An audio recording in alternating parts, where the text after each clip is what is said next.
നേരത്തെ ഉണ്ടല്ലോ എന്നെ കാണാൻ ഒരാൾ വന്നതാണ്. എൻ്റെ അമ്മ വന്നിട്ടുണ്ട് ഇവിടെ. ആൾക്ക് സുഖമില്ലാത്തതുകൊണ്ട് ഞാൻ പറഞ്ഞില്ലേ കുറച്ച് ദിവസമായി എനിക്ക് സുഖമില്ലായിരുന്നു എന്ന് പറയില്ലേ. അപ്പോൾ അമ്മ വന്ന് തന്നെ ഹോസ്പിറ്റലിൽ കൊണ്ടുപോകാൻ വേണ്ടി വന്നതാണ്. പിന്നെ ഞാൻ അന്ന് ഓക്കെ ആയിരുന്നു. ഞാൻ പറഞ്ഞു കുഴപ്പമില്ല, ഇനി വേണ്ടാന്ന് പറഞ്ഞു. അമ്മേനെ കണ്ടു കഴിഞ്ഞപ്പോൾ ഭയങ്കര ഒരു റിലീഫ്, മനസ്സിനൊരു റിലീഫ്. പിന്നെ എൻ്റെ സിസ്റ്റർ കാര്യം പറഞ്ഞത്, അത് സിസ്റ്ററല്ല, ഞാൻ ഇങ്ങനത്തെ കുട്ടികളെ പറഞ്ഞതാണ്. അപ്പം നമ്മൾ അങ്ങനത്തെ കുട്ടികളെ അവരുടെ സ്കൂളിൽ തന്നെ പഠിപ്പിക്കാൻ ശ്രമിക്കുക.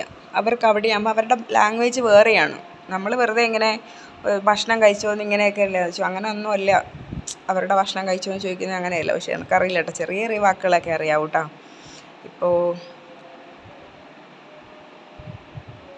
ഇപ്പം അമ്മ എന്ന് പറയും. പിന്നെ ഫാദർ എങ്ങനെയാണെന്ന് തോന്നുന്നുണ്ട്, ഇങ്ങനെ മീശ വിരിക്കുന്നതാണെന്ന് തോന്നുന്നുണ്ട്. അതോ അങ്ങനെ എന്തൊക്കെയോ ലാംഗ്വേജ് ആണ് കേട്ടോ, എനിക്കറിയില്ല.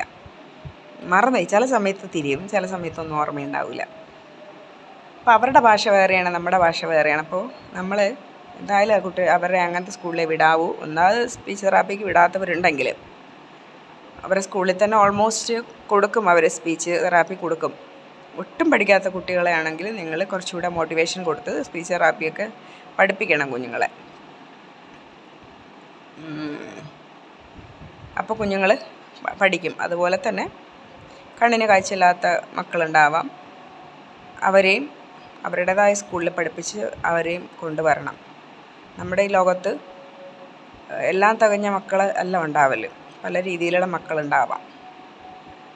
അവരുടേതായ ലോകത്താണെന്ന് നമ്മൾ ചിന്തിക്കണം. അവർക്ക് അവരുടേതായ കഴിവുകളുണ്ട്.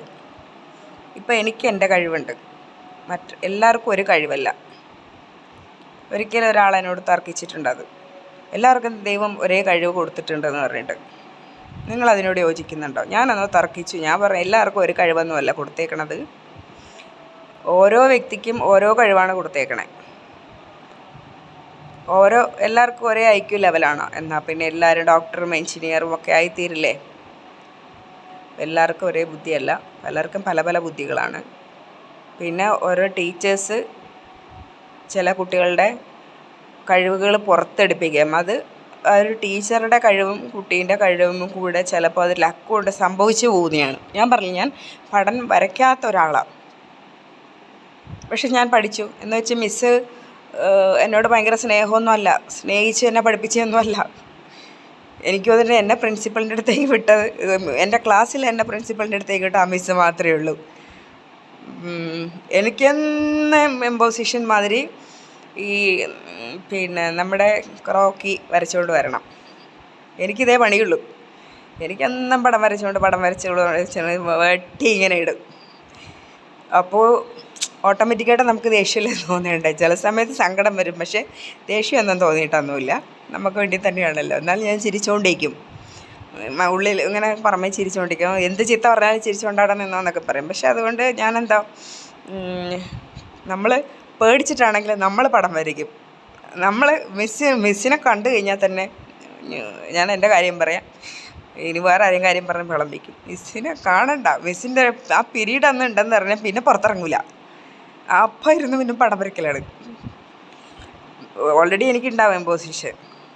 അപ്പോൾ അതുപോലെ കുട്ടികളെ നിങ്ങൾ എഫേർട്ട് എടുത്ത് പഠിപ്പിക്കാൻ ഇറക്കുക. ചിലപ്പോൾ നിങ്ങൾ പറയുമായിരിക്കും നിങ്ങൾക്ക് അടുത്ത നെക്സ്റ്റ് കുട്ടി അതിനെ നോക്കാനുണ്ട്, അപ്പോൾ ഈ കുഞ്ഞിൻ്റെ കാര്യം ശ്രദ്ധിക്കാൻ കഴിയുന്നില്ല എന്നൊക്കെ. ഓക്കെ, ശരിയായിരിക്കാം നമ്മൾ ചിന്തിക്കുമ്പം. വേറെ സഹോദരങ്ങളൊന്നുമില്ല എങ്കിൽ അല്ലേ, അവരൊറ്റപ്പെട്ട് പോവും. എനിക്ക് തോന്നുന്നുണ്ട് ഇവർക്ക് ഹോസ്റ്റലൊക്കെ ഉണ്ടെന്നാണ് എൻ്റെ ഒരു തോന്നൽ. പെൺകുട്ടികൾക്കുണ്ട്, പക്ഷേ ആൺകുട്ടികൾക്കുണ്ടോ എന്ന് എനിക്കറിയില്ല. ഉണ്ടെങ്കിൽ അങ്ങനെയുള്ള സ്കൂളുകളിലെങ്കിലും മക്കളെ മാറ്റി നിർത്തി പഠിപ്പിക്കുക, അവരുടെ ഭാവി ഓർത്ത്.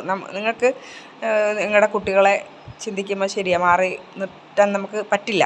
പക്ഷേ നിങ്ങൾ അങ്ങനെ ചിന്തിക്കണ്ട. കുഞ്ഞ് വളർന്ന് നല്ല രീതിയിലെത്തണ്ടേ. എൻ്റെ സിസ്റ്ററേയും പിടിച്ച് വീട്ടിൽ ഇരുത്തിയിരുന്നെങ്കിൽ, വെറുതെ പിടിച്ചിരുത്തിയിരുന്നെങ്കിൽ, കൊഞ്ചിച്ചൊക്കെ ഇരുത്തിയിരുന്നെങ്കിൽ എങ്ങും എത്താണ്ട് അവൾ പോയേനെ.